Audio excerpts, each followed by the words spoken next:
So we opened in May 5th, I think it was, of 11 to 11, and quickly filled up. We had, lists of folks that we had to go and interview, and in order to create what we wanted to create here, which was supported housing for seniors, but in a way that we had folks that were of similar mind that wanted to be part of a community, and we put a lot of effort into finding folks that would buy into it, and also our staff who put a lot of effort as well into creating an environment which is very social, very positive, and very encouraging and respectful. We first of all want to stabilize them, get them into a situation where they've got their own place, where this is housing for them, and it's safe and secure housing, and affordable. And then as they begin to relax, we can then work on some of the things that would help them make changes in their lives. We could end homelessness in the Capital Regional District by 2018 by implementing the Coalition to End Homelessness Housing Procurement Action Plan, which calls for 719 new units of supportive housing like Olympic Vista and 245 units of subsidized market housing. The investment would help improve the lives of hundreds of homeless people in the Capital Regional District. Hope don't exist anymore. I think we'd be over. You feel like a parasite, living on the back of others. And sometimes you encounter scary people, so I can say. I feel that somebody cares about me. I feel that I still have a certain importance in the eyes of others. I don't feel rejected. And that was something that went to pierce the lid was keep me depressed. Kool-Aid provide that.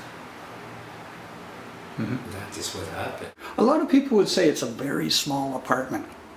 What do you think? No, when you have it a small room that you have maybe 2 foot to pass between the wall and your bed. That's small. Here is wide. Yeah.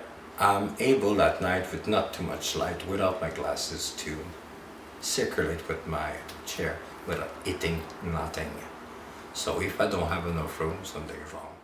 The estimated minimum dollar investment for a program to end homelessness in the region would be $16.5 million from the local community, which could be leveraged through provincial mortgage subsidies and capital contributions to bring in an additional $93.4 million, as well as ongoing support for operational costs. There would be some people, and I'm not amongst them, but there would be some people who would say, like, why should we be doing this? It's expensive. I don't get, housing that's subsidized this way. Why should we be doing that? How do you answer that kind of question? Well, I think one of the ways that we'd answer that is first and foremost, living in the country that we live in, it's got some moral responsibility for folks to keep them at a reasonable standard, of life, and more so. What's important is that when you get to know people, and you get to know who these people are, you realize that these people are very similar to anybody else. Any one of us can have these issues at any point in time in our lives, and so we're not too far from that. We have a responsibility to at least provide some housing and to try to have things change. And perhaps, I guess, those folks that think it's maybe more expensive, and it isn't cheap, there's no question about it, but it's a lot more expensive if you have to take someone through the healthcare system, which is as expensive as it is. It's a lot more expensive to do that than to have housing so they can take care of themselves. As the largest organization dedicated to helping people who are homeless in the CRD, Kool-Aid has set the target of building 50% of the new supportive housing required to end homelessness in our community. Our goal is to provide 360 new apartments by 2018. Please join us in that vision. Visit Kool-Aid today at koolaid.org or phone 250-383-1977.